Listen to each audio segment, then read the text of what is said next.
100 रुपयात बनणारे वर्षभर टिकणारे पांढरे शुभ्र असे बटाट्याचे चिप्स, ते पण ऊन नत्र फक्त पंख्याखाली वाळून. बघा आता पुढची रेसिपी. मग काय, 5 किलो बटाटा घेतला, अर्धा तास पाण्यात भिजत ठेवला, म्हणजे काय साल पटकन निघतात. साल काढली आणि लगेच सगळे बटाटे परत पाण्यात टाकले.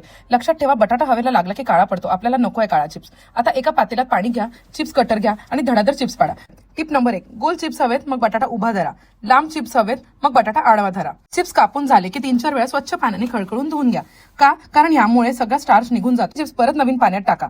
आता तुरटीचा खडा घ्या आणि त्या पाण्यात 3 ते 4 वेळा गोल गोल फिरवा. मंडळी, हाच तर गेम चेंजर आहे. तुरटीमुळे चिप्स शिजल्यानंतर लिबलिबीत होत नाही, त्याचा ताठरपणा कुरकुरीतपणा तसाच राहतो. नक्की करा. आता हे पाणी तसेच ठेवा, चिप्स रेस्टला द्या. तोपर्यंत दुसऱ्या गॅसवर एक पातेल्यामध्ये पाणी उकळायला ठेवा. पाण्याला उकळी आली की त्यात चवीपुरतं मीठ टाका, जरा जास्तच टाका. आता चिप्स मधील पाणी काढून टाका आणि सगळे चिप्स उकळत्या पाण्यात सोडा. बरोबर 10 मिनिटं शिजवून घ्या, जास्त नाही कमी नाही. 10 मिनिटांनी गॅस बंद करा, चिप्स काढून टाका आणि लगेच त्यावर थंडगार पाणी टाका. एक जुनी सुती साडी किंवा बेडशीट घ्या, त्यावर हे गरम गरम चिप्स एक एक करून पसरवा. पॅन फुल स्पीडवर लावा आणि रात्रभर वाळू द्या. दुसऱ्या दिवशी कडक उन्हात फक्त 2 ते 3 तास बस. चिप्स कडक झाले की हवा बंद डब्यात भरा आणि मग वर्षभर तळा, खा आणि मजा करा. फक्त 100 रुपयात वर्षभराची सोय.